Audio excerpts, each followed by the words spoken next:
Assalamu alaikum wa rahmatullahi wa barakatuh, mes chers frères et sœurs. On continue donc notre série sur le dernier souffle. Mes chers frères et sœurs en islam, l'être humain se trouve au cours de sa vie nez à nez avec la mort en d'innombrables occasions, n'est-ce pas? Toutes les maladies, les épreuves, les catastrophes et tous les dangers qui nous menacent à chaque instant ne nous montrent-ils donc pas à quel point le voile qui nous sépare de la mort est mince? Mes chers frères et sœurs en islam, Allah Azza wa Jal a réservé à lui-même et à personne d'autre l'immortalité en ce monde. C'est pour cela que toute existence autre que la sienne est périssable. Comme Allah Azza wa Jal dit dans le Coran, tout ce qui est sur la terre doit disparaître. Surat Ar-Rahman, verset 26. La preuve de cet état de fait est la mort qui est appelée à saisir chaque être vivant, et en effet, Allah subhanahu wa ta'ala dit dans le Coran, toute âme doit goûter la mort. Surat Al-Anbiya, verset 35. C'est pour cela que l'être humain en particulier est obligé de vivre en ayant cela à l'esprit, yani en ayant cette réalité à l'esprit. De plus, dans un autre verset, Allah subhanahu wa ta'ala dit « L'agonie de la mort fait apparaître la vérité. Voilà ce dont tu t'écartais. » Surat Qaf, verset 19. L'homme a certes été envoyé dans ce bas monde pour y être soumis à des épreuves. C'est pour cela que son objectif principal doit être de gagner la satisfaction d'Allah subhanahu wa ta'ala. Pourquoi? Afin d'être digne d'entrer dans le Dar as-Salam, c'est-à-dire la maison de paix et de bonheur qu'est le paradis. Le moyen de réaliser cet objectif est tout simplement de s'imprégner de la vérité de ce verset dans lequel Allah subhanahu wa ta'ala dit « Le jour où ni les biens ni les enfants ne seront d'aucune utilité, sauf celui qui vient à Allah avec un cœur saint. » Surat Ash-Shu'ara, versets 88 et 89. Pour cela, mes chers frères et sœurs, il faut éduquer son âme. Et le propre de l'éducation de l'âme est la soumission, l'attachement et l'obéissance sans faille à l'envoyé d'Allah subhanahu wa ta'ala. C'est-à-dire qu'il faut qu'on ressente ces 23 années de prophétie, mes chers frères et sœurs, car c'est dans le cœur de son envoyé, sallallahu alayhi wa sallam, qu'Allah Azza wa Jal a révélé le Coran par l'entremise de Jibril alayhi salam. C'est ainsi que toutes les adorations, les paroles, les comportements et les actions du prophète sallallahu alayhi wa sallam ont le statut d'exégèse du noble Coran. Pour profiter dignement du contenu du cœur du prophète sallallahu alayhi wa sallam, il faut nécessairement l'aimer plus que toute chose, plus que ses propres biens, les membres de sa famille et même plus que soi-même. Ainsi, aimer le prophète sallallahu alayhi wa sallam, c'est aimer Allah subhanahu wa ta'ala, et réciproquement, aimer Allah subhanahu wa ta'ala, c'est aimer notre prophète sallallahu alayhi wa sallam. Ainsi, pour rejoindre ceux qui nous sont chers, il nous faut atteindre ce stade d'amour. Cela constitue sans équivoque le meilleur des préparatifs pour le dernier souffle, car le dernier souffle est semblable à la dernière goutte versée qui se distingue des précédentes en parachevant leur action et en faisant déborder le verre. Ainsi, notre dernier souffle véhicule la finalité de tous ceux qui l'ont précédé. Notre dernier souffle est donc lié directement à la façon dont nous vivons dans ce bas monde. Les dignes serviteurs qui passent leur vie dans l'amour d'Allah subhanahu wa ta'ala et de son envoyé sallallahu alayhi wa sallam et qui redoublent d'actions pieuses dans cette voie s'éteignent dans la sérénité avec l'attestation de foi aux lèvres lors de leur dernière inspiration. Ils se voient ainsi récompensés par cette heureuse annonce du prophète sallallahu alayhi wa sallam. Celui qui prononce l'attestation de foi avec un cœur pur lors de son dernier souffle se verra entrer au paradis. Et ce hadith a été rapporté par Al-Hakim.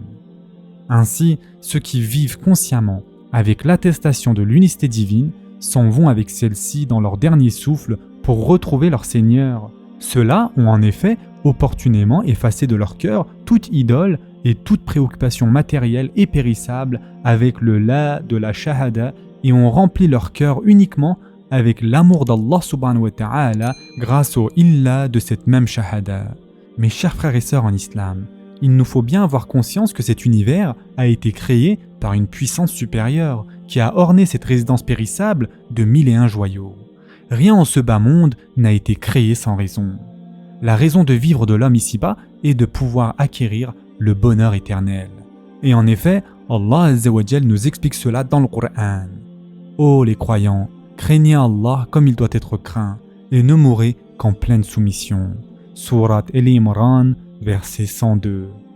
La mort est pour tout être vivant sa propre fin du monde. C'est un adieu à cette vie temporelle. Il ne faut pas oublier que nous sommes tous exposés en permanence à une foule d'événements qui pourraient causer notre propre mort, qu'on en soit conscient ou non. Comme nous l'avons déjà dit, la mort attend l'homme à chaque coin de rue. Chaque instant de cette vie ici-bas n'est-il pas en fait un pas de plus vers la tombe ? Le dernier souffle, mes chers frères et sœurs, est par bien des aspects à la fois une sagesse et un mystère divin. En effet, bien que la seule certitude que nous ayons quant à l'avenir est que nous rendrons un jour notre dernier souffle, ce jour en question et la façon dont nous allons tous rendre nos âmes ne sont connus que d'Allah subhanahu wa ta'ala. L'homme est ainsi bien des fois confronté chaque jour au contenu des versets que nous venons de voir, et de ce fait, il se voit offrir un traitement de faveur et un délai dont il n'aura ni le temps ni l'opportunité dans l'au-delà. Mais malgré cela, alors qu'il devrait se trouver donc dans un état d'alerte permanent, la plupart de nos chers frères et sœurs observent avec mille et une insouciance les pages de leur calendrier qui se tournent une à une sans que cela ne les émeuve. Tels des rochers laissant s'écouler sur eux les gouttes de pluie sans profiter de leurs bienfaits.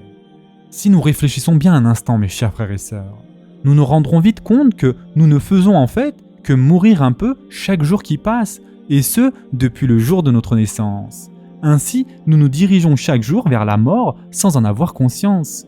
Et chaque instant qui nous est donné de vivre ne fait que nous rapprocher de la décrépitude de la vieillesse. Et en effet, Allah subhanahu wa ta'ala dit « À quiconque nous accordons une longue vie, nous faisons baisser sa forme. Ne comprendront-ils donc pas » Sourate Yasin, verset 68. Nous trouverons tous un jour la mort. Ce jour-là, nous aurons dépensé tous les souffles dont nous aura fait don notre Seigneur, que nous ayons eu le temps ou non de faire nos adieux à ce monde et à tout ce qui nous y attache. Mais ce jour ne sera peut-être pas pour les serviteurs sincères et dévoués une mort, mais plutôt une résurrection heureuse qui prendra la forme d'une nuit de noces.